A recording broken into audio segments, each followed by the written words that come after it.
তিনটা কথা অত্র বুখারী মুসলিমের হাদিসে।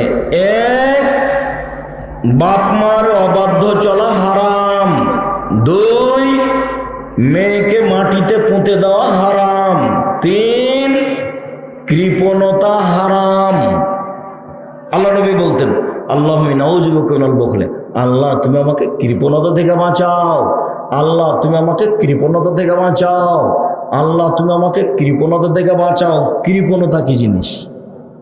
আল্লাহ রাসূল বলছেন, লা ইয়াদখুলুল জান্নাতা বাখিল, কৃপণ জান্নাতে যাবে না, কৃপণ জান্নাতে যাবে না, কৃপণ জান্নাতে যাবে না। তিন শ্রেণীর মানুষ ধ্বংস হবে, তিন শ্রেণীর মানুষ ধ্বংস হবে। এক, সহলতা, কৃপণ যে সে ধ্বংস হবে, কৃপণতা যার ভিতরে আছে সে ধ্বংস হবেই। সম্মানিত দিনী ভাই বোন, সালাম ইবনে ইয়াজিদ আল জৌফি বলছেন, আমি আর আমার ভাই আল্লাহর নবীর কাছে গেলাম। আমরা দুই ভাই আল্লাহর নবীর কাছে গিয়ে বললাম, আল্লাহর নবী, ইন্না উম্মানা মুলাইকা, আমাদের মা মুলাইকা, আমাদের মা মুলাইকা তাসিলুর রাহিমা, মানুষের সাথে সদাচরণ করত, খুব ভালো মহিলা ছিল। অতাকরি জাইফা, আমাদের মা মুলাইকা মানুষকে খেতে দিত, খুব মেহমান প্রিয় ছিল। আমাদের মা মুলাইকা তাফালো, এটা করতো ওটা করতো, ভালো কাজ করত, ফকিরকে ভিক্ষে দিত, ভালো কাজ করত। আল্লাহর নবী, আমাদের মা মুলাইকা জাহেলিয়াতের যুগে মারা গেছে, মুসলমান হয়নি, তো এই কাজগুলো কি তার উপকারে আসবে? কালা লা, না, উপকারে আসবে না। আচ্ছা আল্লাহর নবী, ইন্না উম্মানা মুলাইকা, আমাদের মা মুলাইকা ওয়াদাত উখতান লানা, আমাদের একটা বোনকে মাটিতে পুঁতে দিয়েছিল। ফাল জালেকা নাফিউন লাহা, এইটা কি তার কোনো উপকারে আসবে? এবার বাক্য শোনেন, আল্লাহ রাসূল বলছেন, ওয়াইদাতু ওয়াল মাউতাতু ফিন নারে, যাকে মাটিতে পোঁতা হয়েছে সেও জাহান্নামে যাবে, যে পুঁতে দিয়েছে সেও জাহান্নামে। জাহেলিয়াতের যুগে মেয়েদেরকে মাটিতে পুঁতে দেওয়া হতো, জাহেলিয়াতের যুগে মেয়েদেরকে মাটিতে পুঁতে দেওয়া হতো, সেই যুগ আবার ফিরে এসেছে। মেয়ে হলে মুখ কালো হয়। এই ছেলে, ইসলাম আসার আগের যুগের নাম জাহেলিয়াতের যুগ। আমাদের নবী হয়ে আসার পূর্বের সময়ের নাম হলো জাহেলিয়াতের যুগ, মানে অশিক্ষিত যুগ। সেই যুগে নারীদের দাম দেওয়া হতো না। এ ব্যাপারে আল্লাহ কি বলেছেন, আল্লাহ রাসূল কি বলেছেন, আমরা শুনব ইনশাআল্লাহ। তারপরে ইহুদি খ্রিস্টান নারীদের দাম দেয়নি, আজও দেয় না, কোনোদিন দেয়নি। ইহুদি খ্রিস্টান নারীদের ব্যাপারে কি বলেছে তা আমরা শুনব ইনশাআল্লাহ। আর হিন্দু পৌত্তলিক মূর্তি পূজা করে যারা, তারা নারীদের ব্যাপারে কি বলেছে আমরা এই ব্যাপারে অবগত হব ইনশাআল্লাহ। সাথে সাথে আল্লাহ এবং আল্লাহর রাসূল নারীদের ব্যাপারে কি বলেছেন তা আমরা এক পর্যায়ে ধারাবাহিকভাবে কোরআন এবং হাদিস অবগত হব ইনশাআল্লাহ। জাহেলিয়াতের যুগে নারীদের ব্যাপারে আল্লাহ তাআলা বলেন, ওয়াইদা বুশশিরা আহাদুহুম বিল উনসা জাল্লা ওয়াজহুহু মুসওয়াদ্দান ওয়া হুয়া কাযীম। জাহেলিয়াতের যুগে, বর্ণতার যুগে, বর্বরতার যুগে যখন পিতাকে বলা হতো যে আপনার মেয়ে জন্ম নিয়েছে, তখন পিতার মুখ কালো হয়ে যেত, মনে হতো যেন পিতা বিষ পান করেছে, তাই তার আকৃতি পরিবর্তন হয়েছে। মেয়ে জন্মের কথা শোনার সাথে সাথে মুখটা কালো হয়ে যেত, মনে হতো যেন বিষ পান করেছে। সে মানুষ সমাজে যেত না। ইয়াতাওয়ারা মিনাল কওমি মিন সুই মা বুশশিরা বিহি, দোকানপাটে যেত না, হাট বাজারে যেত না, এই জন্য যে তাকে বলা হয়েছে তোমার মেয়ে জন্ম নিয়েছে। সে সেটাকে অপমান মনে করত, সে সেটাকে সামাজিকভাবে খুব কষ্টকর মনে করত। আইয়ুমসিকুহু আলা হুনিন আম ইয়াদুসসুহু ফিত তুরাব, অপমান অবস্থায় মেয়েটাকে মাটিতে রেখে দিব, অপমান অবস্থায় মেয়েকে রেখে দিব না মাটিতে পুঁতে দিব? যদি মাটিতে পুঁতে দিই বালাই চলে গেল, আর যদি রেখে দিই অপমান সুনিশ্চিত। আর যদি রেখে দিই অপমান সুনিশ্চিত।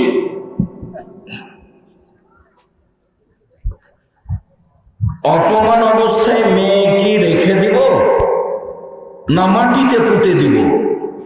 যদি মাটিতে পুঁতে দিই বালাই চলে গেল, আর যদি রেখে দিই অপমান সুনিশ্চিত।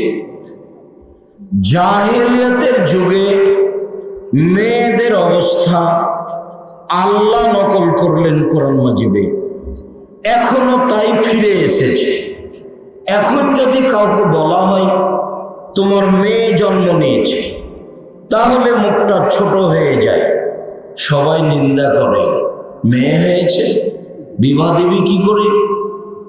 বিপিএস খুল, গাভী কিন, খালা বলে, ফুফু বলে, দাদিরা বলে, সমাজের লোকেরা বলা বলি করে।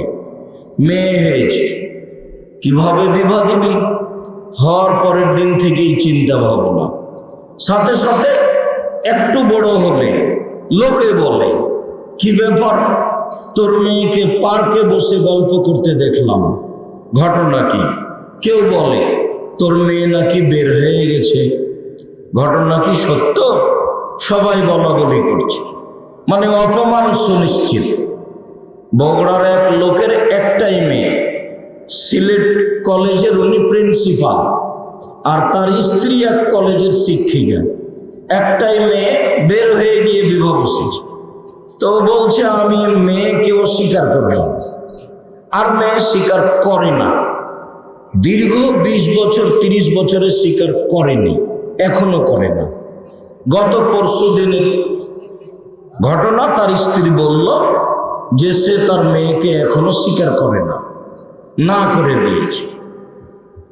তবে ও মরলে ওর মেয়ে ওর বাপের জমি জায়গা নিয়ে নেবে, অন্তত অর্ধেক। তো অপমান সুনিশ্চিত। তার মানে জাহেলিয়াতের যুগ আবার ফিরে এসেছে, বর্ণতার যুগ, বর্বরতার যুগ, অসভ্যতার যুগ, মেয়েকে মাটিতে পুঁতে দেওয়ার যুগ ফিরে এসেছে। ও বলছে যদি আমি মেয়েকে পাই তাহলে জবে করে নদীতে ভাসিয়ে দিব। এটা তার কাছে সহজ। কেন? লোকে নিন্দা করে আপনার মেয়ে নাকি বের হয়ে গেছে। এটাই ঘটনা সেই কালে ছিল, যার কারণে তারা মেয়েকে মাটিতে পুঁতে দিত। সম্মানিত দিনী ভাই বোন, এই ছেলেরাই, তোমরা যারা দায়িত্ব পালন করছো দেখো, ডান দিকে যেসব লোক দাঁড়িয়ে আছে তাদের বসার ব্যবস্থা করো। জায়গা থাকলে দাঁড়িয়ে থাকতে পাবে না, জায়গা না থাকা সেটা ভিন্ন কথা। আর যারা আপনারা দিনী বোন আছেন, কথা বলবেন না দয়া করে আজকে। আর একজন যদি আপনার গায়ের উপর দিয়ে চলে যায় তবে আপনি মুখ খুলবেন না। মহিলা যারা আপনারা, আপনাদেরকে আন্তরিকভাবে অনুরোধ জানাচ্ছি, এই মেয়ে কথা বলছো কেন? তোমাকেই তো নিষেধ করছি। ঢং ঢং করে ঘুরে বেড়াচ্ছ, কথা বলছো, একটু শরম হয় না কেন? লজ্জা হয় না কেন? ইতস্ত হয় না কেন? চুপচাপ বসে থাকো। সম্মানিত দিনী বোন, আপনাকে জানাচ্ছি, আর একজন মহিলা আপনার গায়ের উপর দিয়ে চলে গেলে মুখ খুলবেন না, মুখটা বন্ধ রাখবেন। একবারে চুপচাপ, পাখি যেন মনে করে আপনি পাথর। এইভাবে আপনি খেয়াল করে থাকবেন, আপনার আমি কিছু উপকার করবো ইনশাআল্লাহ। অনেক দিন পরে, অনেক ত্যাগ তিতিক্ষা করে অনেক পয়সা খরচ করে এই প্রোগ্রাম নেওয়া হয়েছে, আমরাও কষ্ট করে এসেছি। মানুষ নিজেকে মনে করে কথা মূল্যায়ন করার চেষ্টা করবেন, নিজেকে গরু ছাগল পশু প্রাণী মনে করবেন না। যখনই মানুষ নিজেকে মানুষ মনে করে না, তখনই আল্লাহ তাদের বলেন, বোঝে না ওরা অন্তর আছে, বোঝে না, দেখেও দেখে না ওরা চক্ষু আছে, দেখে না, শুনেও শুনে না ওরা কান আছে, শুনে না। উলাইকা কাল আনআম, তারা পশু প্রাণীর মতো, তারা গরু ছাগলের মতো, তারা কুকুর শ্রীগালের মতো। বালহুম আদাল, বরং তার চেয়ে খারাপ। মানুষ কুকুর শ্রীগালের চেয়ে খারাপ। বগুড়া তার জাজল্য প্রমাণ। আব্দুর রাজ্জাক সাহেব কি বলতে চাইলেন? এটিকে আপনি বলতে চাচ্ছেন চাঁপাইনবাবগঞ্জের বাইরে, অনেকখানি বাইরে। সেটা কি বলেন তো দেখি। বগুড়ায় একটা জেলা যেটা রংপুরের সাথে জড়িয়ে আছে, বাপ মারা গেলে বোনকে জমি দেয় না। বোনেরা যদি জমি চাই তাহলে ভাই খেপে যায়, বলে বাড়ি এসছি, বের হয়ে যাও, বের হয়ে যাও, বের হয়ে। আপনার বাপ মারা গেছে 15 শতক জমি রেখে, আপনি নিবেন 10 শতক, আপনার বোন নিবে 5 শতক। আপনি সকালে নিবেন আর আপনার বোন বিকেলে নিবে, এইটা প্রমাণ করেন দেখি।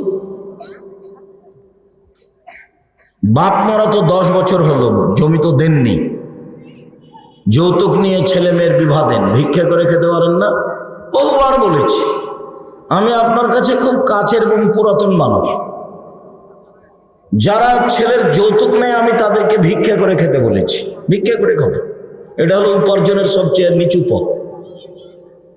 মানুষের টাকা উপার্জনের একটা হলো জমিদারি। বাপের জমিদারি আছে, জমি লিজ দিব, বগুড়ায় বাড়ি আছে, ভাড়া দিব, খাবো।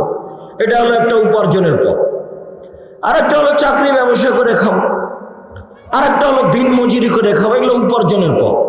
তো এগুলো কোনোটাই করতে পারি না, তো কি করবে? তাহলে খেতে তো হবে, ভিক্ষা করবে। ভিক্ষা করা পছন্দ নয়, তবে জায়েজ। উপার্জনের সবচেয়ে নিচের পথ কি? ভিক্ষা করা। তো ভিক্ষা করা ভালো যৌতুকের চেয়ে। কেন? যৌতুকের টাকা দিয়ে চাউল কিনে ভাত খেয়ে ইবাদত কবুল হবে না। যৌতুকের টাকা দিয়ে চাউল কিনে ভাত খেয়ে ইবাদত কবুল হবে না। ভিক্ষা করার টাকা দিয়ে চাউল কিনে ভাত খেয়ে ইবাদত কবুল হবে। তাহলে পার্থক্য হলো না? যৌতুকের টাকা হারাম। খাটখাটলা, চৌকি, বাক্স, চেয়ার, আলমারি, মোটরসাইকেল, যা কিছু শ্বশুর দিয়েছে, আগামীকাল সন্ধ্যা হতে হতে ফেরত দিতে হবে। লজ্জা হয় না কেন? শরম হয় না কেন? ভিক্ষা করে খাবেন বাপ বেটা। যদি কালের পাড়ায় ভিক্ষা না পাওয়া যায়, তাহলে বগুড়া স্টেশনে গেলে ভিক্ষা দিবে মানুষ। তোমার বাপের দিকে মুখ খুলে লক্ষ্য করে দেখো, তোমার বাপের মুখখান কালো হয়ে আছে। তোমরা বাপ বেটা একটু লজ্জা পাও না, শরম পাও না, একটু হায়া হয় না? পরের টাকা নিবা কেন? টাকা দাও।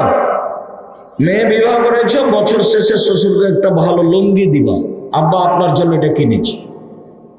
শাশুড়িকে একটা শাড়ি কিনে দেবো, আম্মা আপনার জন্য এটা কিনেছি, আপনি অনেক কষ্ট করে মেয়ে লালন পালন করেছেন, একটা হক আদায় করা হবে। যৌতুক নিব কেন? রাসূল সাল্লাল্লাহু আলাইহি সাল্লাম বলেছেন, 4টে জিনিস আছে যার, সব কিছু আছে তার। 4টে জিনিস নেই যার, কোনো কিছু নেই তার। 4টে জিনিস আছে যার, সব কিছু আছে তার। 4টে জিনিস নেই যার, কোনো কিছু নেই তার। 1, হিফজ আমানাতিন, আমানতের রক্ষা। মসজিদ মাদ্রাসার 10-এর টাকা, প্রিন্সিপাল, হেডমাস্টার, এদের কাছে যে 10-এর পয়সা থাকে। 2, হুসন খালিকাতিন, ভালো আচরণ। ভালো আচরণ যার, জান্নাত তার, সব কিছু তার। 3, সিদক হাদিসিন, সত্য কথা। সত্য কথা বলতে শিখতে হবে। 4, ইফাতুন ফি তুমাতিন, বৈধ রুজি। হালাল রুজি যার, সব কিছু তার। হালাল রুজি নেই যার, কোনো কিছু নেই তার। যৌতুক হারাম। যা টাকা পয়সা নিয়েছেন 24 ঘন্টার মধ্যে ফেরত দিতে হবে। হালাল রুজি নেই যার, কোনো কিছু নেই তার। সম্মানিত দিনী ভাই বোন, বলছিলাম জাহেলিয়াতের যুগে মেয়েদের মাটিতে পুঁতে দেওয়া হতো। মেয়ে বিবাহ দিতে টাকা লাগা, যৌতুক লাগা, এটা জাহেলিয়াত, এটা বন্যতা, এটা বর্বরতা, এটা অসভ্যতা। সেই যুগ আবার ফিরে এসেছে। আর এই 3 নম্বর শ্রেণীর অশিক্ষিতা মহিলা শিক্ষার নামে বলছে যে ইস্টাবলিশড হতে হবে, আমাদেরকেও পায়ের ভরে দাঁড়াতে হবে, পয়সা উপার্জন করতে হবে। বোকা নারী, তোমাকে পয়সা উপার্জনের জন্য আল্লাহ বলেছেন? আল্লাহ বলছেন অমিন আইতিহান খালাকালাকুম মিন আনফুসিকুম আজওয়াজান লিতাসকুনু ইলাইহা। পৃথিবীর মানুষ শোনো, তোমাদের স্ত্রীদেরকে তোমাদের মধ্য থেকে সৃষ্টি করেছে যাতে করে তোমরা সেখানে শান্তি তৃপ্তি পাও। তোমার স্ত্রী তোমার শান্তির বস্তু, তোমার স্ত্রী তোমার তৃপ্তির বস্তু। তোমার স্ত্রী হলো কাজবাজ করে গিয়ে সেখানে আশ্রয় নেওয়ার বস্তু। সেখানে তুমি আশ্রয় নিবা, সেখানে সুখ দুঃখের কথা বলবা, সেখানে শান্তি তৃপ্তি পাবা। বাড়ি বানালাম, ঘর বানালাম, অবৈধ মখমল চাদর দিয়ে বিছানা সাজালাম, কিন্তু কোনো হুঁশিয়ার বুদ্ধিমতী একজন স্ত্রী নেই, সেই ঘরে শান্তি হবে না। ওকে পয়সা উপার্জনের জন্য সৃষ্টি করা হয়নি, ও হয়েছে ব্যাংকের একজন সহকারী কর্মী। তো দেরি করে গেলে ম্যানেজার ধমকায়। বাড়িতে যাওয়ার সময়তে শাশুড়িকে বলে যায় যে আমার সময় হয়ে গেল, কাপড়টা খাঁচতে পারিনি, একটু খেঁচে শুকাতে দিয়ে। স্বামী বাড়িতে আসলে দেখে বউ এখনো আসেনি। ব্যাংকের চাকরি 8টা 9টা 10টা রাত 11টা পর্যন্ত চলে, অবাক চাকরি। 5টা পর্যন্ত যা টাকা পয়সা লেনদেন হয়েছে সেইটা আবার আরো 5 ঘন্টাতে ঠিক করতে হবে, তারপরে যেতে পারবে। একটা কঠিন জীবিকা নির্বাহ। তারপরে বউ হলো হেডমাস্টার, প্রিন্সিপাল। তারপরে বউ হলো আপনার চেয়ারম্যান। সবাইকে বলে ভাইয়া আসেন, চা খান, সবাইকে ডাকে। ও গরু ছাগলের মতো, পশু প্রাণীর মতো। বুঝে না ওরা, অন্তর আছে বুঝে না, বুঝা দরকার। দেখেও দেখে না ওরা, চক্ষু আছে দেখে না, দেখা দরকার। শুনেও শুনে না ওরা, কান আছে শুনে না। উলাইকা কাল আনাম, তারা পশু প্রাণীর মতো, তারা গরু ছাগলের মতো, তারা কুকুর স্ত্রীকালের মতো। বালহুম আযাল, বরং তার চেয়ে খারাপ। এ কথা আল্লাহ বলছে। বউ বাড়ির জিনিস, বউকে আদর করতে হয়, ঢেকে রাখতে হয়, ঘেরে রাখতে হয়। বউ হচ্ছে বগুড়া সোনাতলা হাটের আদরের মালসা, ওকে আদর করতে হয়। ওকে গালি দেওয়া নিষেধ, মারা নিষেধ, বাইরে যেতে দেওয়া নিষেধ। হাকিম ইবনে আল-কোসাইর বলছেন যে আচ্ছা আল্লাহর নবী একটু বলেন তো, আমাদের স্ত্রীরা আমাদের কাছে কি পায়, ওদের পাওনা কি? এটাই আমার জিজ্ঞাসা, যে আমাদের স্ত্রীরা আমাদের কাছে কি পায়, আমরা তাদেরকে কি দিব? তখন আল্লাহ রাসূল বলছেন, এক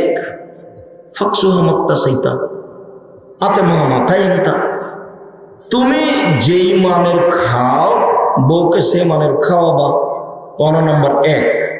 2, তুমি যেই মানের কাপড় পরো বউকে সে মানের পরাবা, এটা হলো পাওনা নম্বর 2। 3, অলা তুকাব্বে, বউকে কখনো কটু কথা বলো না, গালি দিও না, নিন্দা করো না। ভুলেও কখনো বলো না যে তোমার ঠোঁটটা মোটা, তোমার রংটা কালো। একবার বললে 10 বছর আপনাকে ভালোবাসবে না। বুদ্ধি কম, প্রশংসা প্রিয়, বেশি প্রশংসা করেন। তুমি খুবই ভালো, তোমার মতো আমি কোনো মহিলাই দেখি না, তুমি খুব ভালো, সারা রাত পাটি বেঁধিবে। কিন্তু আপনার বোকামির কারণে ও সুযোগ পায় না, তখন কষ্ট পায়। জিজ্ঞাসা করলে বলে আমার স্বামীর মুখ খুব খারাপ, আপনি উঠতে গালি দেন, বসতে গালি দেন, নিন্দা করেন। তা আপনার মুখ কেন অত খারাপ? নির্বাচন করে করে মুখ খারাপ হয়ে গেছে, পশু প্রাণীর মতো, গরু ছাগলের মতো হয়ে গেছে, বিবেচনা করতে পারেন না। জীবনে কোনোদিন বউকে গালি দিবেন না, মারবেন না, নিন্দা করবেন না। ও শান্তির তৃপ্তির বস্তু। আমি কথা বলিনি, কথা আল্লাহ বলছে। আমি তোমাদের স্ত্রীদেরকে সৃষ্টি করেছি, তোমরা সেখানে শান্তি পাবা, তৃপ্তি পাবা, এই জন্য। আবার মুকসাদুল মুমিনিনে যে নিয়ম লেখা আছে সেটা বাতিল করে দিয়েছেন আল্লাহ। মুকসাদুল মুমিনিনে একটা হেডলাইন আছে বইটাতে, অবিবাহিত ছেলে মেয়ের পড়া নিষেধ। তো যে দেখে সেই পড়ে, যে দেখে সেই পড়ে। কিরে এখানে কি আছে? কেন এটা হেডলাইন? হেডলাইনই মিথ্যে, হেডলাইনটাই মিথ্যে। অবিবাহিত ছেলে মেয়ের পড়া নিষেধ, তো ছেলে মেয়ে সবাই দেখে। এখন পড়ে দেখছে নিচে লেখা আছে, সফরের পূর্বে স্ত্রী মিলন হলে ছেলে ল্যাংড়া হয়, ভরা পেটে স্ত্রী মিলন হলে ছেলে ভ্যাংচা হয়, চন্দ্রগ্রহণ সূর্যগ্রহণে স্ত্রী মিলন হলে ছেলে টেরা হয়। এইভাবে কয়েক পৃষ্ঠা যাবৎ লিখেছেন। আল্লাহর হস্তে সবটা কথাই মিথ্যা, একটা সত্য না। শুধু যদি বলি মিথ্যা তাহলে ভুল হবে, ওরা ডাহা মিথ্যা। আল্লাহ বলছেন নিসাউকুম হারসুল লাকুম ফাতু হারসাকুম আন্না শাইতুম, তোমাদের স্ত্রী তোমাদের জমি, তোমাদের স্ত্রী তোমাদের ক্ষেত। তোমরা তোমাদের জমিতে আসো, তোমরা তোমাদের খেতে আসো, তোমাদের ইচ্ছে মতো। সকালেই কি, বিকেলেই কি, দুপুরেই কি, ভরা পেটেই কি, চন্দ্র সূর্য গ্রহণ লাগলেই কি আর না লাগলেই কি। এই কথা আল্লাহ বলছে। লেখক বলে এই কথা, আর আল্লাহ বলেন এই কথা। নারী হচ্ছে পুরুষের জন্য খুব দামি ভিন্ন সম্পদ। আপনাকে আমি কি দিয়ে বুঝাই? আলোচনার শেষ পর্যায়ে নারী কি জিনিস তা আল্লাহ কি বলেছেন, আল্লাহ নবী কি বলেছেন তা ধারাবাহিকভাবে আসবে। তো কথা প্রসঙ্গে বললাম, এক, যে মানের খাচ্ছ সে মানের খাওয়াবা। দুই, যে মানের পড়ছ সে মানের পড়াবা। তিন, কটু কথা বলবা না। চার, মুখের উপরে মারো না। পাঁচ, তোমার বাড়ি ছাড়া তাকে কোথাও যেতে দিও না। খালার বাড়ি যেতে পাবে না, ফুফুর বাড়ি যেতে পাবে না, মায়ের বাড়ি যেতে পাবে না, হাট বাজার যেতে পাবে না, জরুরি প্রয়োজন ছাড়া বাড়ির বাইরে যেতে পাবে না। এইটাও তোমার কাছে পাই। বুঝাতে পারলাম না? তাহলে পানির ব্যবস্থা করতে হবে, সব কিছু করতে হবে। ও বাজারে গেল কিভাবে, এখানে সেখানে গেল কিভাবে? অবাক কথা।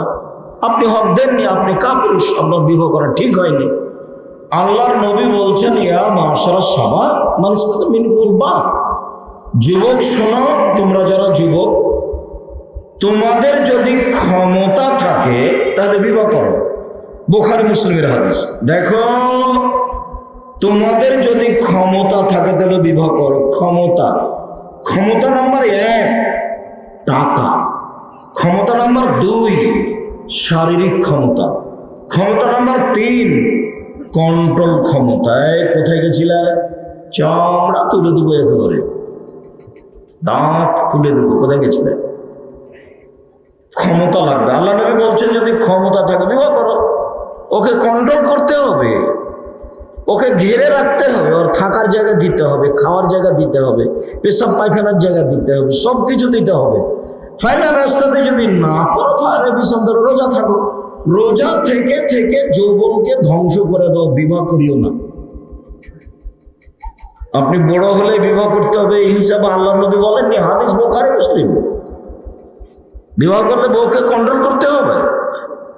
ওর বুদ্ধি কম, ওর দুটা জিনিস জরুরি, নইলে সংসার ভালো হবে না। একটা জিনিস হলো অভিমান করতে পারবে না। অভিমান, অভিমান, এক অভিমান। তোমার কাছে কুরবানি দিয়ে একটা শাড়ি চেয়েছিলাম, দেওনি, এর নাম অভিমান।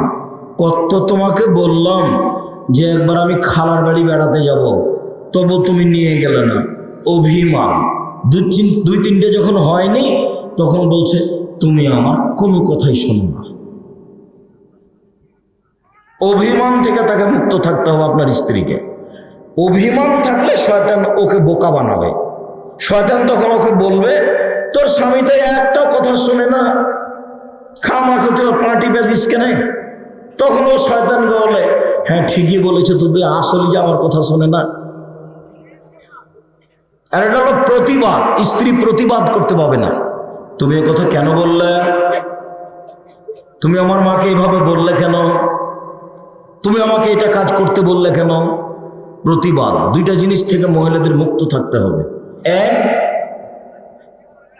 অভিমান, আর একটা হলো প্রতিবাদ। প্রতিবাদ করলে শয়তান তাকে পাগল বানাবে। তখন ওই মারামারি, ওই ঝগড়া মুখামুখি চলতে থাকবে, বুদ্ধি কম দিয়ে এক পর্যায়ে তালাক হয়ে যাবে।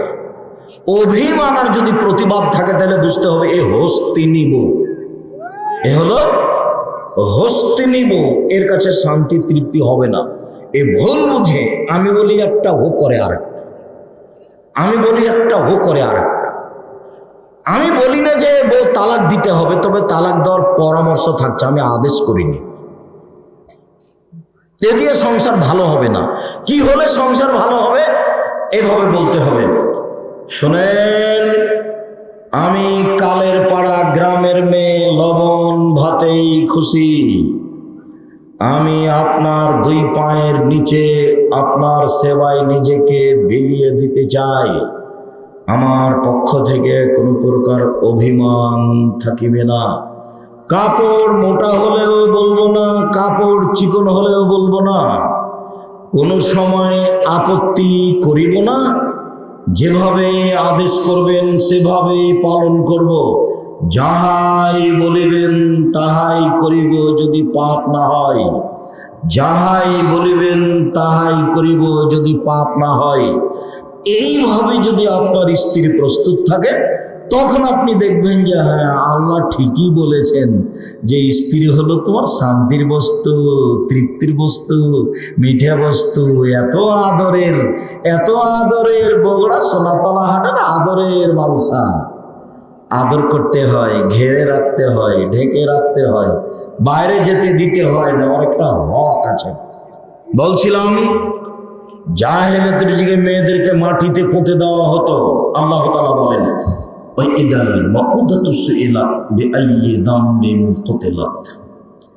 জীবিত মেয়ে যাদেরকে মাটিতে পুঁতে দেওয়া হয়েছে তাদেরকে বিচারের মাঠে বলা হবে, বলো তো তোমাকে কোন অপরাধে হত্যা করা হয়েছে। বিচারের মাঠে এই মেয়েকে জিজ্ঞাসা করা হবে, বলো তো কোন অপরাধে তোমাকে মাটিতে পুঁতে দেওয়া হয়েছে। তো মেয়ে কি জবাব দিবে?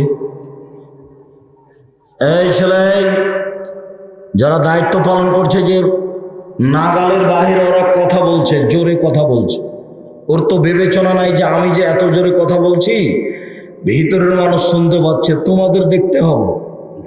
তোমরা যারা এই গ্রামের ছেলে আজকে বক্তব্য শুনিও না, পরিবেশ কন্ট্রোল করবে ভিতরে ও বাহিরে। কেউ দাঁড়িয়ে থাকতে পাবে না, দোকানপাটে কেউ গল্প করতে পাবে না। দোকানপাটে যদি এখন কেউ গল্প করে এটা তোমাদের অযোগ্যতা। যদিও আমি এই মানুষকে ঘৃণা করি, আমি আব্দুর রাজ্জাক বিন ইউসুফ এখানে কথা বলছি, আপনি দোকানে গল্প করছেন, মানে আপনি কি মনে করেন? আপনি কয় টাকার মালিক? আপনার কাছে কি বিদ্যা আছে? কেন আপনি গল্প করবেন? আমি আব্দুর রাজ্জাক বিন ইউসুফ আপনার বাড়িতে এসেছি, আপনি সামনে এসে ভদ্রতা বজায় রেখে বসে থাকবেন, আপনার কিছু না কিছু আমি উপকার করবো ইনশাআল্লাহ। আমি তো নির্বাচনে আসিনি যে আপনি মুখটা ব্যাখ্যা করে ওখানে গিয়ে বসে থাকবেন। আমি তো নির্বাচন করতে আসিনি। আপনি কোন শরমে দোকানে বসে আছেন? আপনি কোন লজ্জায় বসে আছেন? আপনার একটু ইতস্তবোধ হয় না? আর একটা আপনার মানবতা আসে না? আপনার একটু হিতাহিত জ্ঞান নেই? আপনার একটু বোধোদয় নেই? বুঝে না ওরা অন্তর আছে, বুঝে না। দেখে না ওরা চক্ষু আছে, দেখে না। শোনে না ওরা কান আছে, শোনে না। উলায়েকা কাল আনাম, তারা পশু প্রাণীর মতো, তারা গরু ছাগলের মতো, তারা কুকুর শ্রীগালের মতো বালহ মাজাল, বরং তার চেয়ে খারাপ। এ কথা আমি বলিনি, এ কথা কে বলছেন? আল্লাহ বলছেন। তোমরা ছেলেরা শক্ত হাতে দমন করো পরিবেশ, বাইরে কেউ চলাচল করতে পাবে না। সম্মানিত দিনী ভাই বোন, বলছিলাম জাহেলিয়াতের যুগে মেয়েদের কোনো সম্মান ছিল না, ওদেরকে মাটিতে পুঁতে দেওয়া হতো। দেখেন হাদিস, মুগিরা ইবনে শুবা রাদিয়াল্লাহু তাআলা আনহু বলেন, আল্লাহর নবী বললেন, পৃথিবীর মানুষ শুনে রেখো, ইন্নাল্লাহ হারামা উকুকাল উম্মাহাত ওয়া আদাল বানাত, চিরদিনের জন্য মায়ের অবাধ্য চলা হারাম। চিরদিনের জন্য মেয়েকে মাটিতে পুঁতে দেওয়া হারাম। চিরদিনের জন্য কৃপণতা হারাম। বুখারী মুসলিমের একটা হাদিসে 3টে জিনিস হারাম ঘোষণা করা আছে। তার 1 নাম্বারটা হলো বাপ মায়ের অবাধ্য হওয়া যাবে না। এই কথাটা একটু বলি। আল্লাহ নবী বলছেন, পৃথিবীর মানুষ শুনে রেখো, 4 শ্রেণীর মানুষ জান্নাতে যাবে না। 1, আকুন, বাপ মাকে মানে না যে। 2, কাম্মার, জুয়া খেলে যে। 3, মান্নান, খোটা দেয় যে। 4, মদমেনুল খাম, নিয়মিত বিড়ি, তামাক, জর্দা, সিগারেট, গুল, নেশাদার দ্রব্য খায়, পান করে যে। 4টে। আমার আঙ্গুলের দিকে দেখেন তো। 1, মনে থাকবে না মনে হয়, বাপ মাকে মানে না যে, এটা মনে থাকবে। 2, জুয়া খেলে যে। 3, খোটা দেয় যে। 4, নিয়মিত বিড়ি, তামাক, জর্দা, সিগারেট, গুল, নেশাদার দ্রব্য খায়, পান করে যে। মনে থাকবে না তো। বাপ মাকে মানে না যে। আর একটা বাক্য, একজন এসে বলছে, আল্লাহর নবী, আমার বাপ মা আমার কাছে কি পায়, আমার বাপ মার আমি কি করব? তখন আল্লাহ রাসূল বলছেন, তোমার বাপ মার কি করবে মানে কি বলো তুমি? হুমা জান্নাতুকা ওয়া নারুকা, তারাই দুজন তোমার জাহান্নাম, তারাই দুজন তোমার জান্নাত। ওরাই তোমার জাহান্নাম, ওরাই তোমার জান্নাত। তোমার বাপ মা তোমার জাহান্নাম, তোমার বাপ মা তোমার জান্নাত। কি করবে মানে? মায়ের পায়ের নিচে জান্নাত, এ কথাই ঠিক। একদিন তুমি ছিলে তোমার মায়ের কোলে, এখন তোমার মা তোমার কোলে। তোমার বোনেরা শ্বশুর বাড়ি চলে গেছে, গোসল দেওয়াবা তুমি, কাপড় পরাবা তুমি, কাঁধে করে মেডিকেলে নিয়ে যাবা তুমি, গাও হাত মুছিয়ে দিবা তুমি, পেশাব করাবা তুমি, পায়খানা করাবা তুমি। একদিন তুমি ছিলে তোমার মায়ের কোলে, এখন তোমার মা তোমার কোলে। যা যা প্রয়োজন তোমার মায়ের, তুমি সব করবা। তোমার মায়ের পায়ের নিচে জান্নাত। তো ঘুম থেকে উঠে দেখলাম যে আমার মায়ের চেয়ে খারাপ মানুষ দুনিয়াতে কেউ নাই। কেন?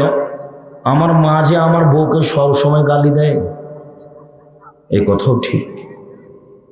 দেখলাম যে আমার মায়ের চেয়ে খারাপ মানুষ কেউ নেই। কিভাবে? আরে টাকা দিয়ে আমি আর আমার মা সবসময় আমার বড় বোনের ছেলে মেয়েকে ভালোবাসে। তো একদিন পরীক্ষা করে দেখলাম যে একটা বড় মাছ কিনে নিয়ে আসা হয়েছে, আমারও ছেলে খেতে বসেছে, আমার বোনের ছেলেও বসেছে। তো আমার মা ভালো একটা মাছের চাকাটা আমার বোনের প্লেটে দিল, আমার বোনের ছেলের প্লেটে দিল। টাকা আমি দিই, বললাম আম্মা এই টাকাটা থাকলো, আপনি একটু ফলমূল খাবেন। পরের দিন বলছি, আম্মা টাকাটা কি করেছেন? টাকাটা তোর বড় বোনকে দিয়ে দিয়েছি। একইবারই যে উল্টা। জি, আপনার বাপ মায়ের বয়স বেশি হলে সব কিছু উল্টা করবে, এ কথাই ঠিক। মুখ খুলতে পাবেন না জীবনে, মুখ চিরদিনের জন্য বন্ধ। ওর কাছে যাওয়ারই ঢং ভিন্ন। আল্লাহ বলছে, যেতে হবে ধীর গতিতে। ওর কাছে যাওয়ারই ঢং ভিন্ন, হাতখান নিচু হয়ে থাকবে। ওর কাছে কথা বলারই ঢং ভিন্ন, নরম হয়ে বলতে হবে, আম্মা তাহলে কি আপার বাসায় যাব? আপনি যে বলছিলেন। কথা জোরে বলা নিষেধ, হাতটা হিলিয়ে যাওয়া নিষেধ, জোরে হাঁটা নিষেধ। সালাত ব্যতিক্রমে ইবাদত, তারপরও নিয়ম বলেননি আল্লাহ। কিন্তু বাপ মায়ের কাছে কিভাবে কথা বলতে হবে, কিভাবে যেতে হবে, কিভাবে হাঁটতে হবে, তার বিস্তারিত বিবরণ দিয়েছেন আল্লাহ। ও হলো বাপ মা, ওর চেয়ে সম্মানী মানুষ পৃথিবীতে কেউ নেই। জীবনে ভুলেও কোনোদিন মায়ের নামে বইয়ের নামে অ্যাকাউন্ট খুলবা না। হ্যাঁ বোকা ছেলে, বইয়ের নামে অ্যাকাউন্ট খুললে কয়দিন পরে আর একজনের সাথে প্রেম করে টাকা নিয়ে পালিয়ে যাবে। তখন তুমি আর তোমার মা আর তোমার বাপ তিনজন কান্নাকাটি করবা। বিদেশে গিয়ে আমি বক্তব্য দিলে বক্তব্যের একটা অংশ এটা থাকে, বইয়ের সাথে ভালোবাসা করে বাপ মায়ের সাথে সম্পর্ক দুর্বল করে বইয়ের নামে অ্যাকাউন্ট খুলেছে, 5 বছর দেশে আসেনি। কত যে মেয়ের সম্পর্ক আছে আল্লাহ ভালো। আজ থেকে নিয়ে আমার সামনে যারা আছেন, অনলাইনে যারা আমার সাথে আছেন, ভবিষ্যতে যারা এই বক্তব্য অবগত হবেন, তাদের আমি অনুরোধ করছি, জীবনে কোনোদিন বাপ মায়ের সামনে মুখ খুলবেন না জোরে। মন খারাপ করা তো বহু দূরের কথা, জোরে কথা বলবেন না। মরে যাওয়ার সাথে সাথে খালি সারাদিন আপনাকে ধাক্কা দিবে। ইন্নালিল্লাহ, আমি মায়ের সামনে এই কথাটা বলেছিলাম। ইন্নালিল্লাহ, কারোর সামনে বললে এই কথা মনে হবে না, কিন্তু বাপ মায়ের সামনে বললে বারবার পিড়ে দিবে, বারবার পিড়ে দিবে। এক, বাপ মাকে মানে না যে। 2, জুয়া খেলে যে, একটু জুয়া। প্রত্যেক যে খেলাতে টাকার হার জিত আছে সেটাই হলো জুয়া। টাকার হার জিত নেই, শরীর চর্চা আছে, তখন জায়েজ। ফুটবল, ক্রিকেট, শরীর চর্চাও নেই, টাকার হার জিত নেই, তখন একেবারেই হারাম। শরীর চর্চাও নেই, টাকার হার জিত নেই, বসে বসে চলে, সময় নষ্ট হয়, সলাৎ হয় না, ইবাদত হয় না, কাজ হয় না, বসে বসে চলে, এমন খেলা চিরদিনের জন্য হারাম। মানলেই বাবিনার দেশে ফাঁকাদাত খেলে এত দামে খিঞ্জির। কেউ যদি চৌসার, ছক্কা, লুডু, দাবা, পাঞ্জা, ক্যারাম বোর্ড, তাস, গেমস, এই ধরনের খেলা যত পৃথিবীতে হয়েছে আরও হবে, এইসব খেলায় কেউ যদি অংশগ্রহণ করে, সে তার হাতকে শরীর রক্তের মধ্যে ডুবিয়ে দেবে। শুকুরের রক্তের মধ্যে ডুবিয়ে দিলে এই খেলাগুলি চিরদিনের জন্য হারাম। আগে বাসায় গিয়ে ক্যারাম বোর্ডটাকে আগে হাতুড় দিয়ে ভাঙবা, হাম্বল দিয়ে, তারপরে ঘুমাবা। তুমি যদি না ভাঙবো তুমি মুনাফেক, তুমি আমার বক্তব্যের জন্য মুনাফেকই করছো। মুনাফেক, তোমার এই ভালোবাসাকে আমি নাকচ করে দিলাম। বহু কষ্ট করে অনেক দূর থেকে এসেছে, এ কথাই ঠিক, তবে তুমি বক্তব্যের সাথে মুনাফিক করো, এ কথাও ঠিক। চৌসা, ছক্কা, লুডু, দাবা, পাঞ্জা, ক্যারাম বোর্ড, তাস, গেমস, আরও যত খেলা জন্ম নিয়েছে নিবে, বসে বসে চলে, সব চিরদিনের জন্য হারাম। এই খেলায় যদি কেউ অংশগ্রহণ করে, সে তার হাতকে শুকুরের শরীর রক্তের মধ্যে ডুবিয়ে দেয়। সম্মানিত দিনী ভাই বোন, 1, চিরদিনের জন্য মায়ের অবাধ্য চলা হারাম। 2, মেয়েকে মাটিতে পুঁতে দেওয়া হারাম। 3, কৃপণতা হারাম। 1 মিনিট, যারা দান চাইলো, আমরা মনে করলাম যে ওদের প্রয়োজনে দান চাইলো, বললো যে আপনারা কিছু সাহায্য করেন, তো আমার মন চাইলে দিলাম, না চাইলে না দিলাম। এটা আমাদেরই ভুল হয়েছে, আমরা জাতিকে বুঝাতে পারিনি যে দান চাইলে দিতে হবে এরকম ঘটনা নয়। আগে আপনি জেনে নেন, ইবাদতের জগতে সবচেয়ে শক্তিশালী ইবাদত হলো দান। এটা মনে থাকবে কি? সালাত ইবাদত, হজ ইবাদত, কোরআন তেলাওয়াত ইবাদত, তাসবিহ তাহলিল ইবাদত। যত ইবাদত দুনিয়াতে আছে তার সবার চেয়ে শক্তিশালী ইবাদত হলো দান। আব্দুর রাজ্জাক সাহেব একটু বুঝিয়ে বলেন তো কিভাবে? হ্যাঁ, বুঝিয়ে বলি।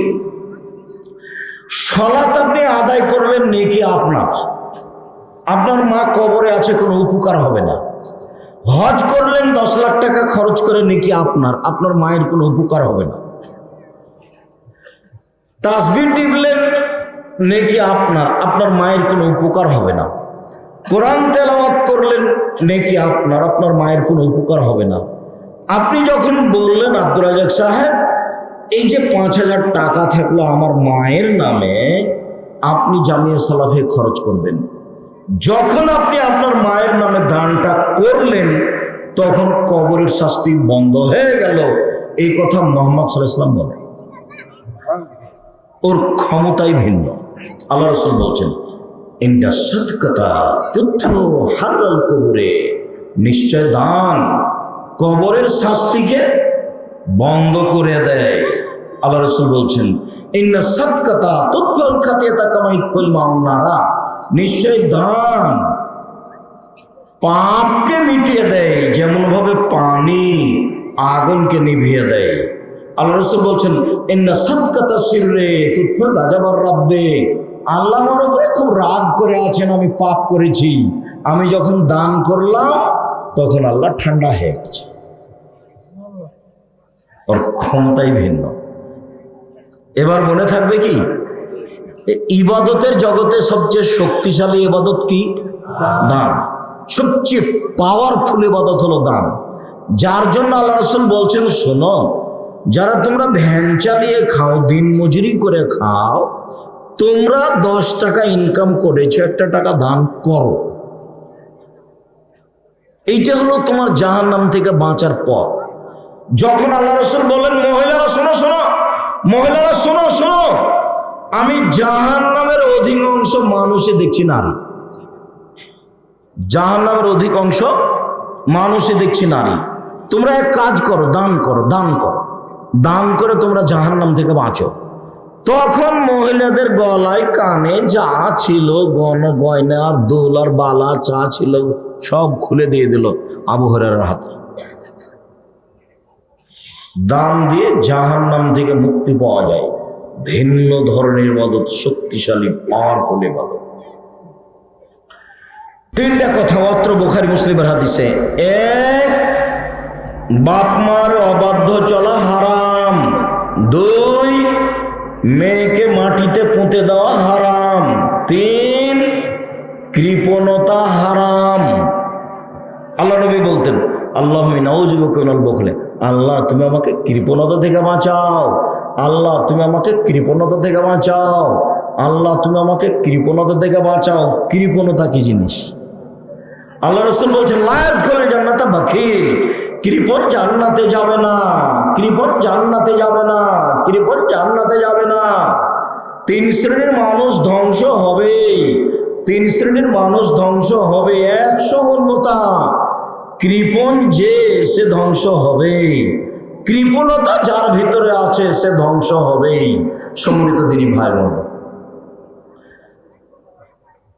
সালাম ইবনে ইয়াজিদ আল জৌফি বলছেন, আমি আর আমার ভাই আল্লাহর নবীর কাছে গেলাম। আমরা 2 ভাই আল্লাহর নবীর কাছে গিয়ে বললাম, আল্লাহর নবী, ইন্না উম্মানা মুলাইকা, আমাদের মা মুলাইকা, আমাদের মা মুলাইকা তাসিলুর রাহিমা, মানুষের সাথে সদাচরণ করত, খুব ভালো মহিলা ছিল। অতাকরি জাইফা, আমাদের মা মুলাইকা মানুষকে খেতে দিত, খুব মেহমান প্রিয় ছিল। আমাদের মা মুলাইকা তাফালো তাফালো, এটা করতো ওটা করতো, ভালো কাজ করত, ফকিরকে ভিক্ষে দিত, ভালো কাজ করত। আল্লাহর নবী, আমাদের মা মুলাইকা জাহেলিয়াতের যুগে মারা গেছে, মুসলমান হয়নি, তো এই কাজগুলো কি তার উপকারে আসবে? কালা লা, না, উপকারে আসবে না। আচ্ছা আল্লাহর নবী, ইন্না উম্মানা মুলাইকা, আমাদের মা মুলাইকা ওয়াদাত উখতান লানা, আমাদের একটা বোনকে মাটিতে পুঁতে দিয়েছিল। ফাল জালেকা না ফেউল্লাহা, এইটা কি তার কোনো উপকারে আসবে? এবার বাক্য শোনেন, আল্লাহ রাসূল বলছেন ফিন্নারে, যাকে মাটিতে পোঁতা হয়েছে সেও জাহান্নামে যাবে, যে পুঁতে দিয়েছে সেও জাহান্নামে। জাহেলিদের যুগে মেয়েদেরকে মাটিতে পুঁতে দেওয়া হতো, জাহেলিদের যুগে মেয়েদেরকে মাটিতে পুঁতে দেওয়া হতো, সেই যুগ আবার ফিরে এসেছে। মেয়ে হলে মুখ কালো হয়, এই ছেলে বসো, কিছুক্ষণ অপেক্ষা করবেন, আমি নিচে ব্যস্ত আছি। একজন লোক এসে বলছে, আল্লাহর নবী, এমনি ওয়াদ সামানিয়া বানাতিনলি, আমার 8টি মেয়ে আমি নিজে মাটিতে পুঁতে দিয়েছি। নিজে বলছে। আপনি কি বলছেন যে তার মেয়ের সাথে ভালোবাসা ছিল না? কি মনে করেন? আমার মেয়েকে তো আমি সারাদিনে 100 বার আম্মু বলছি, আম্মু কি হয়েছে, আম্মু কি লাগবে, আম্মু, কত আদর, কত চুমা, কত যত্ন। হ্যাঁ, সেটাই ভালো, সেটাই করতে হবে। আপনি কি মনে করছেন যে তাদের মেয়ের উপরে ভালোবাসা ছিল না? অবশ্যই ছিল। বগুড়ার জনৈক প্রিন্সিপাল সিলেট কলেজের তার মেয়েকে পেলে জবে করে দিবে কেন? তাহলে মেয়েকে কেউ আদর করেনি? ও কি চুমা খায়নি? ও কি হাজারোবার আম্মু বলে ডাকেনি? পরিস্থিতি এমন হয়েছে, মেয়ের কারণে পরিস্থিতি এমন হয়েছে, সত্য সত্যই মেয়েকে পেলে জবে করে দিবে, এই কথাই ঠিক। এইবার তাহলে ওরা পরিস্থিতির চাপে মেয়েকে কি করত? মাটিতে পুঁতে দিত। তার নাম জাহেলিয়াতের যুগ। জাহেলিয়াতের যুগ আবার ফিরে এসেছে, জাহেলিয়াতের যুগ আবার ফিরে এসেছে। জাহেলিয়াতের যুগ মানে নারীরা কাপড় খুলে চলবে। আরে পায়জামা পরেছে একজনের ঢিলা ঢালা, আর একজন পায়জামার ভিতর দিয়ে ঢুকবে, আর একটা পায়জামা পরছে স্কিন একেবারে গায়ের সাথে লেগে আছে, অঙ্গ প্রত্যঙ্গ তো দেখা যায়, লজ্জা স্থানও বোঝা যায়। এটা হলো ইহুদি খ্রিস্টানদের পোশাক। আমার দুঃখ, আমার উম্মত ইহুদি খ্রিস্টানের সাথে মিশে যাবে, এটাই আমার দুঃখ। পৃথিবীর মানুষ শুনে রেখো, আমি মুহাম্মদ সাল্লাল্লাহু আলাইহি সাল্লাম বলছি, আমার জীবনে বড় ভয়, আমার উম্মত ইহুদি খ্রিস্টানের সাথে মিশে যাবে, এটা আমার ভয়। মিশে যাবে এমন, এদিকে দেখেন, আল্লাহ নবী বলছে, এদিকে দেখেন, ডান পায়ের জুতা যেমন বাম পায়ের সমান, ডান হাতের বিঘত যেমন বাম হাতের সমান, আমার উম্মত নারী পুরুষ ইহুদি খ্রিস্টানের সাথে খারাপ চাল চলনে, নোংরাতে, ন্যাংটাতে, উলঙ্গ হওয়াতে, অন্যায় অবিচারে মিশে যাবে তেমন। আবার এবার ভাষা নিচে চলে যাচ্ছে। আল্লাহ এত নিচে গেলেন আল্লাহর নবী, মানে মাটির রাস্তার নিচে দিকে যাননি, ভাষার নিচের দিকে দেখেন। আমার উম্মত ওদের সাথে মিশে যাবে এমন ভাবে, ইহুদি খ্রিস্টান যদি মায়ের সাথে জেনা করে থাকে, আমার উম্মত মায়ের সাথে জেনা করবে। কথা মনে হয় ভালো করে বুঝাতে পারলাম না। দুঃখ করে কি বললেন? ইহুদি খ্রিস্টান যদি, বোঝা গেল না, মায়ের সাথে জেনা করে, তাহলে আমরাও কি করব? মায়ের সাথে জেনা করব। বুঝা যায় না, কি কথা? তুমি কি একটু দেখবা? আজকে শেষ করে দিলাম বক্তব্য, আর জিন্দেগিতে বক্তব্য দেবো না। তোমার ওটা বাপ নয়, ওটা হলো তোমার চাচা, ওটা তোমার সৎ বাপ, ওটা তোমার চাচা, ওটা তোমার সৎ বাপ, ওটা তোমার চাচা, ওটা তোমার সৎ বাপ। ওর বিবাহ করাই ঠিক হয়নি, ওর বাপে বিবাহ দিয়েছে, বইয়ের কাছে গেছে, তাই ছেলে হয়ে গেছে, বুঝতে পারেনি বাপ কাকে বলে।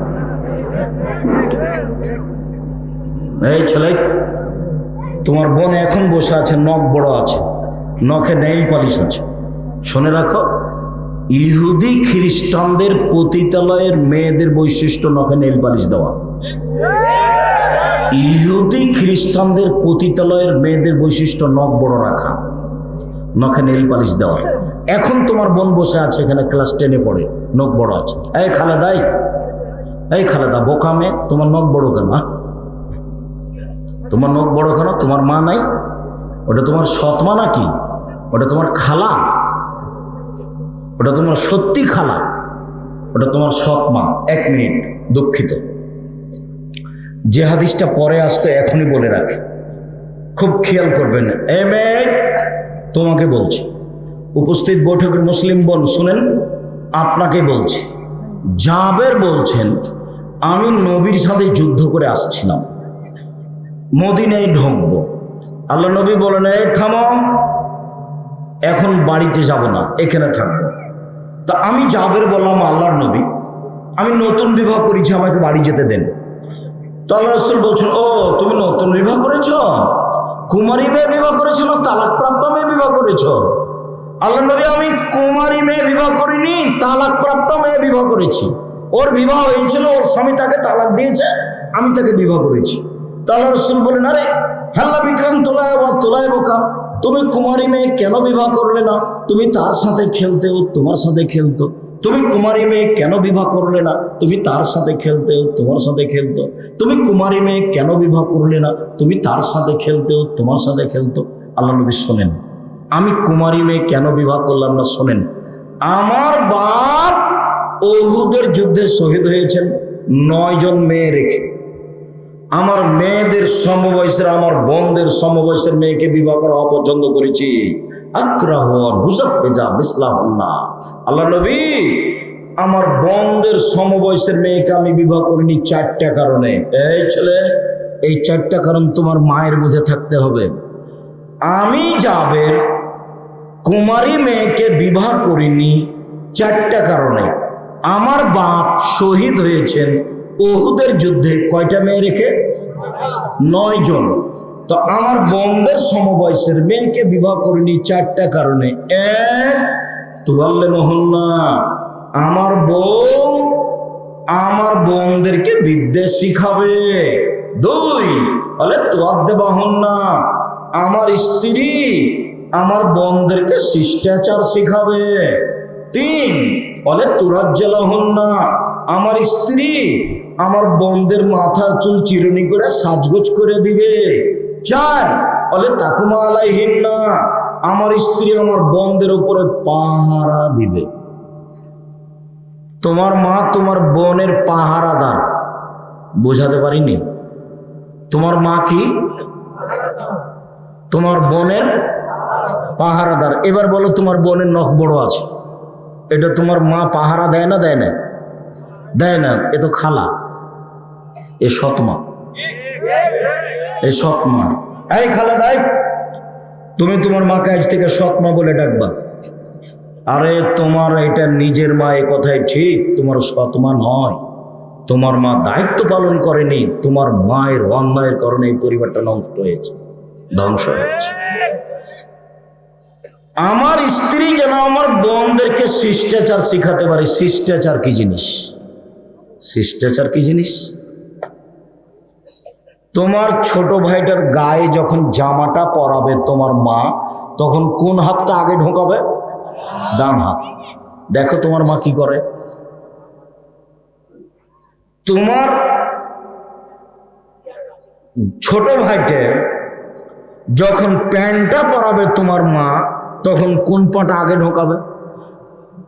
যখন জুতাটা পরাবে কোন পা আগে পরাবে? যখন খুলবে।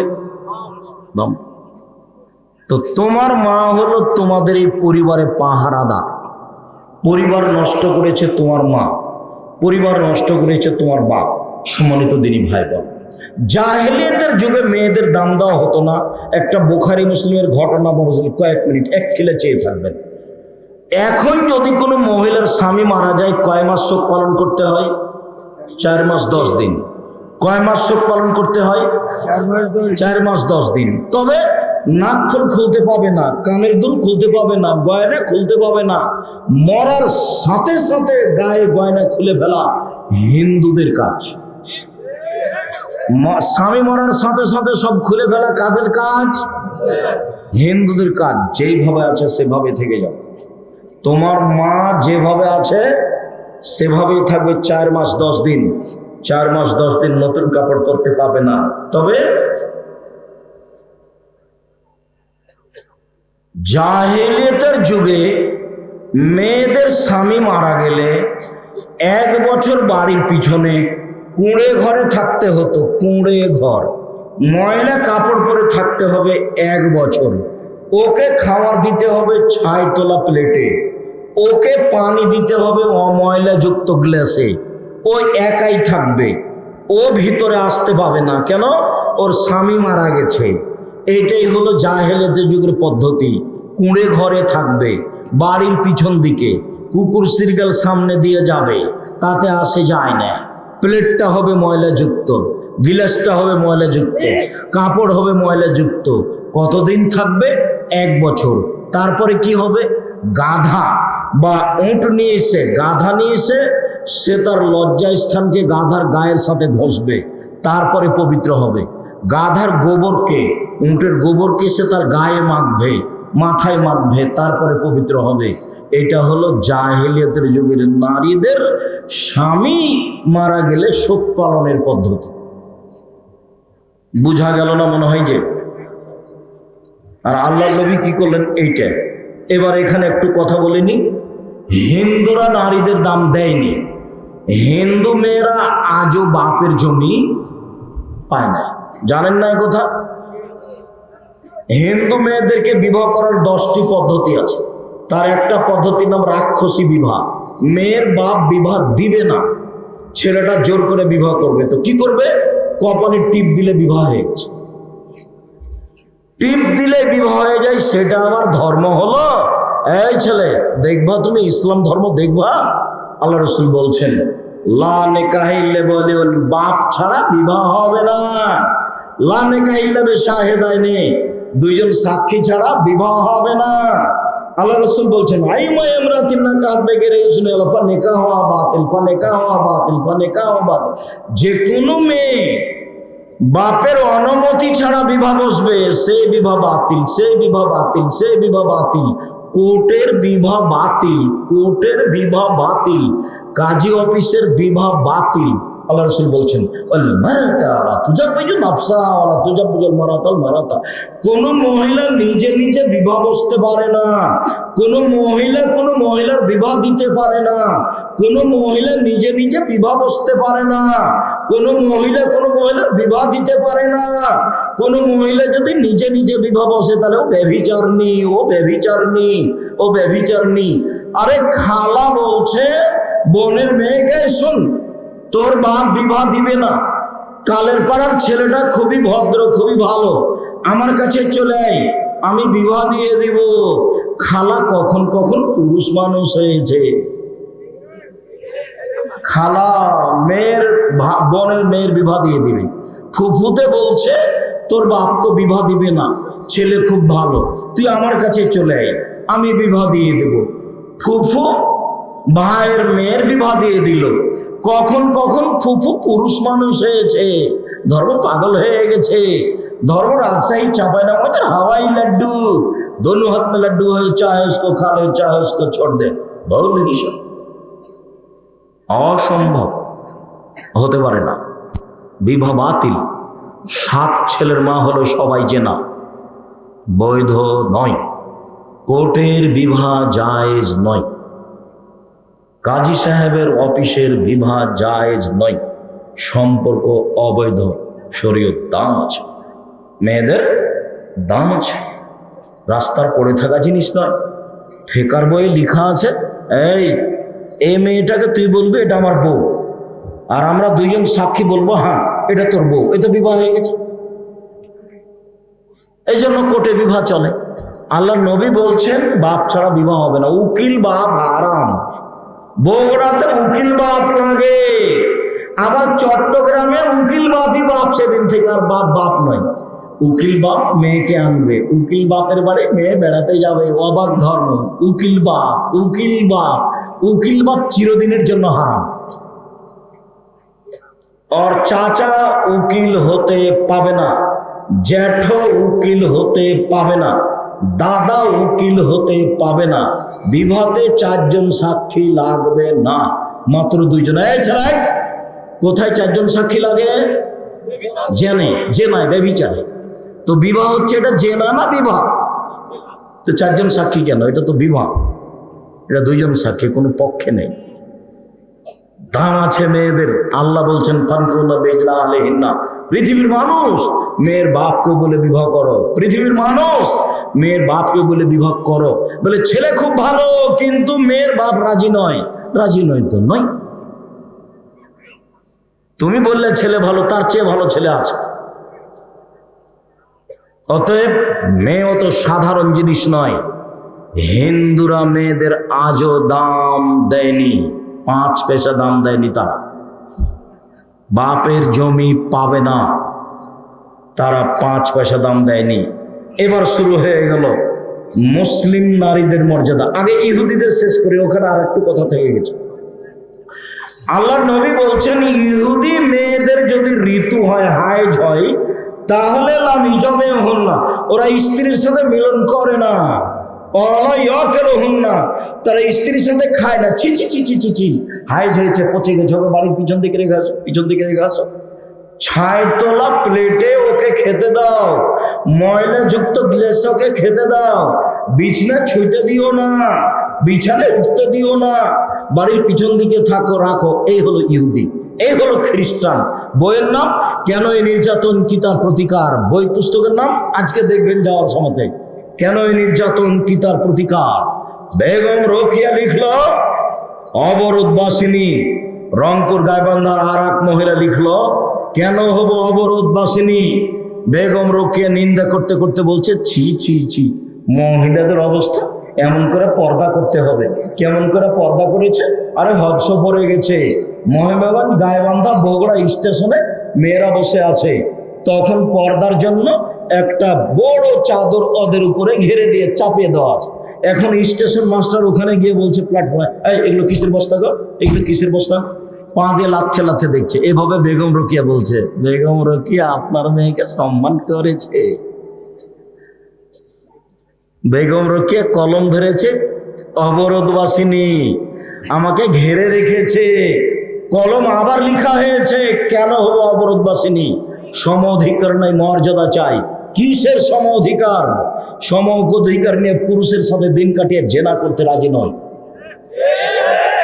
সম অধিকার নিয়ে পুরুষের সাথে 24 ঘন্টা কাটিয়ে জেনা করতে রাজি নয়। সব জায়গায় পুরুষ নারী। আর সেদিন নাই, জাহেলিয়াত ফিরে এসেছে, আবার মানুষ মেয়েকে মাটিতে পুঁতে দিবে। ইহুদি খ্রিস্টান মনে করে ওরা উপভোগের বস্তু।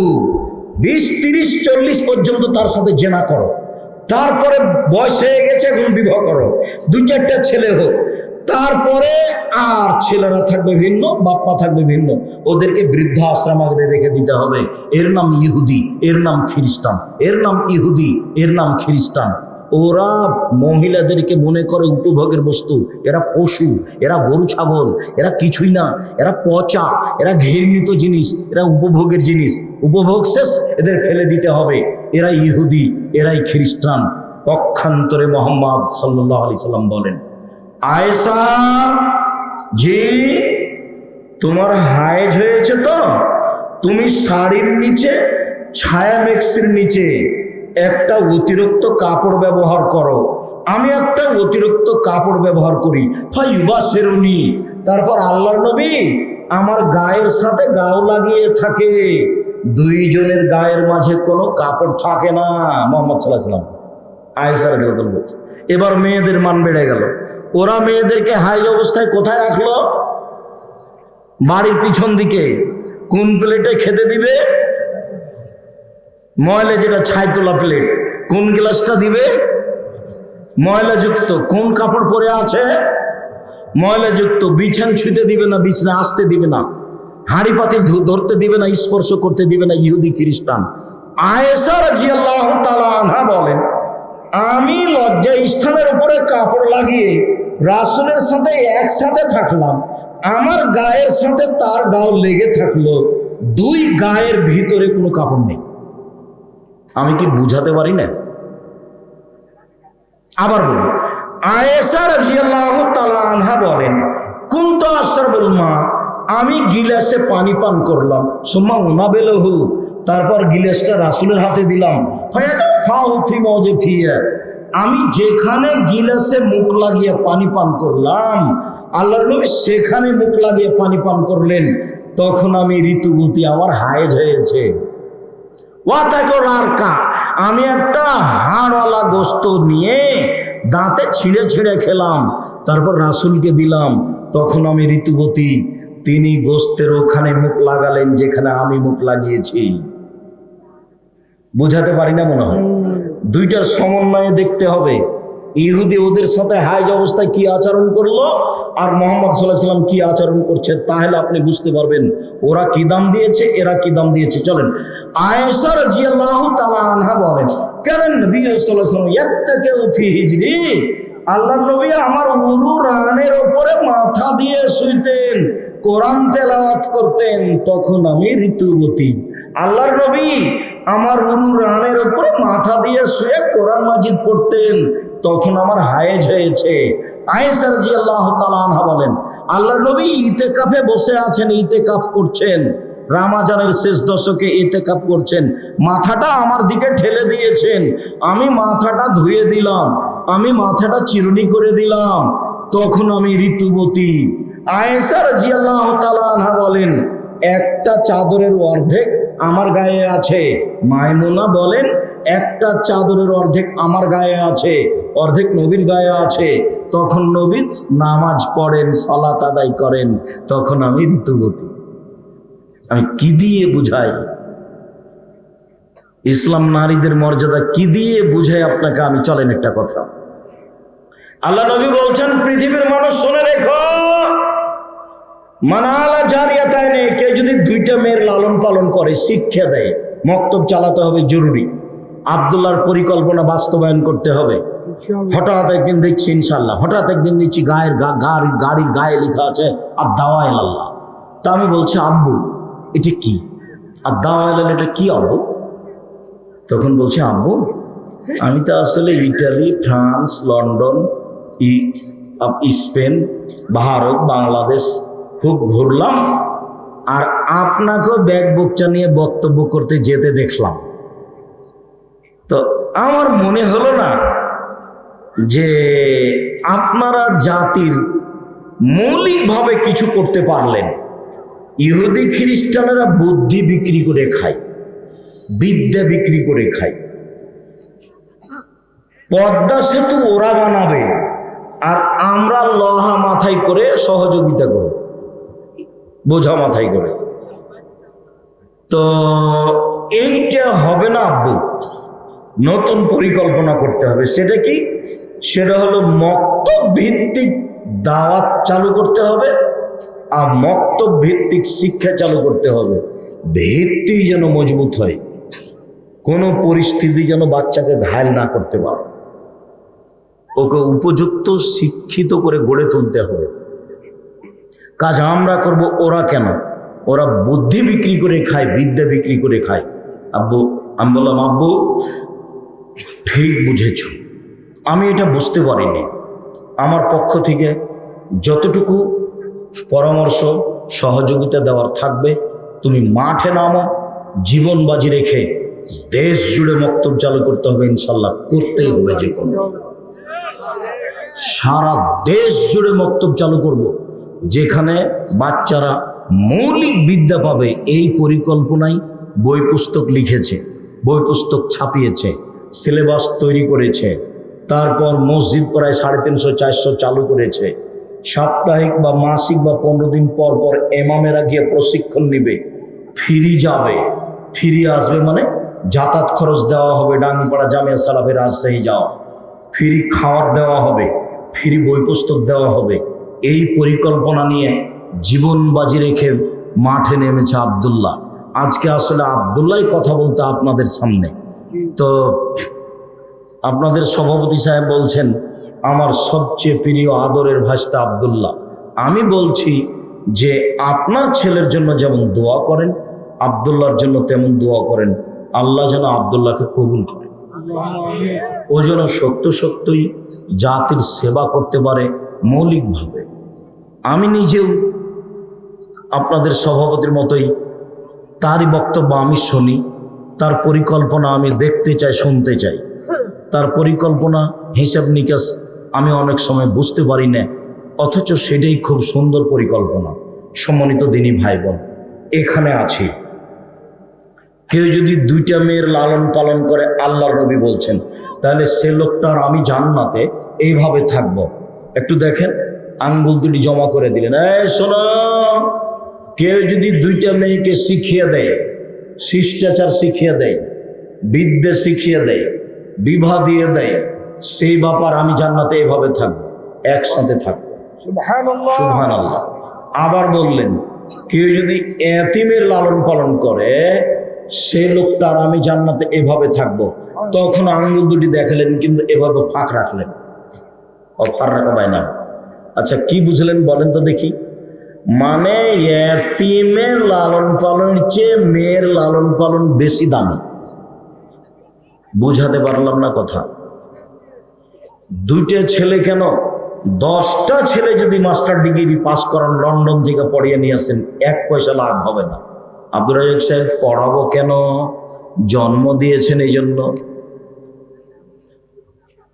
এইবার আল্লাহ রাসূল বলছেন, কেউ যদি 3টা মেয়ের লালন পালন করে, 3টে পড়ায়, বিবাহ দিয়ে দেয়, শিষ্টাচার শিখিয়ে দেয়, তাহলে ওরা বাপের অন্তরাল হবে জাহান্নাম থেকে। এদিকে দেখেন, ওইদিকে আছে জাহান্নাম, আর এদিকে আছে বাপ, আর মধ্যে আছে 3টা মেয়ে।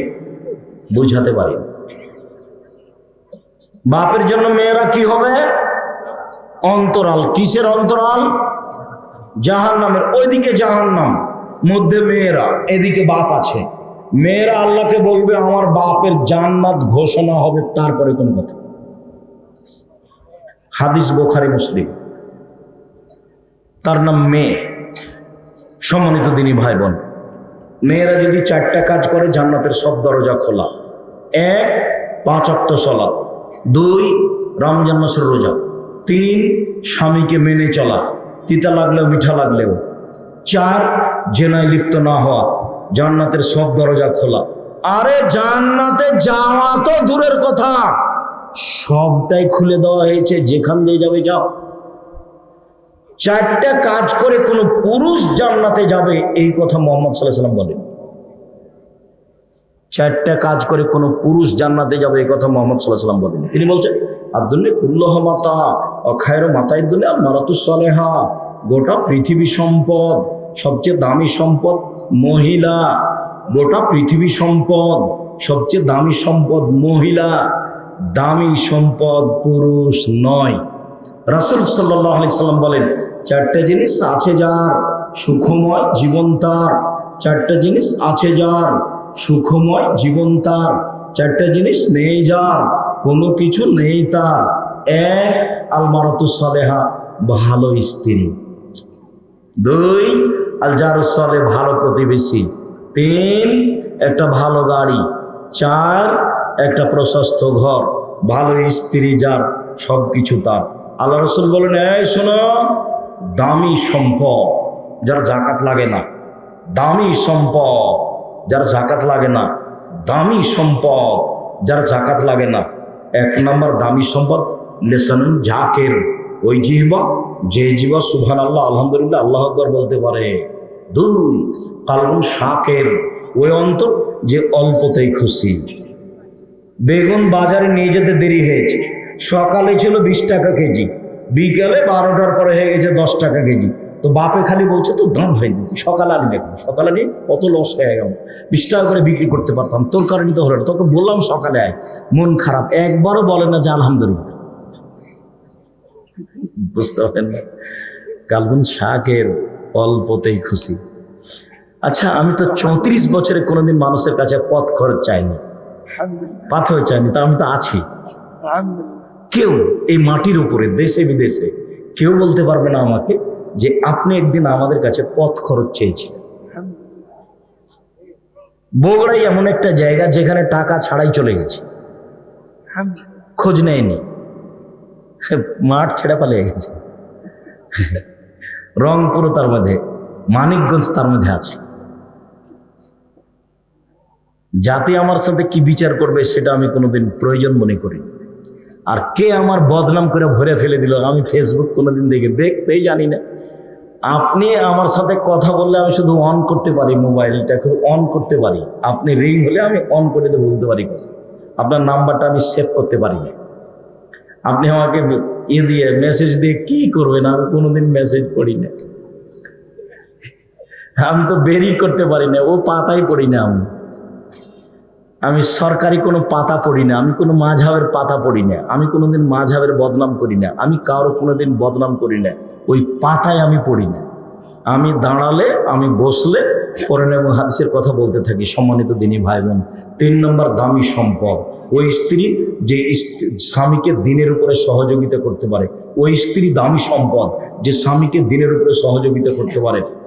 শোনেন, আপনি হাই স্কুলের মাস্টার, মাস গেলে 20,000 টাকা বেতন পান, সকালে কোনো টাকা নিয়ে যাননি, এত বড় মাছ কিনলেন মানে ও হলো হেডমাস্টার, ছেলেরা ফর্ম ফিল আপের টাকা দিয়েছে, তো ওখান থেকে টাকা নিয়ে কি করছেন? মাছ কিনে নিয়ে চলেছে।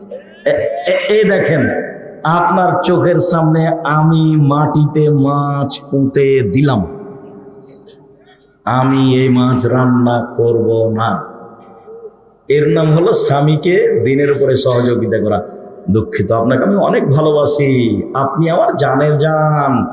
এশার নামাজের পরে আপনি চলে আসবেন, আর কোনোদিন 10টায় আসবেন না।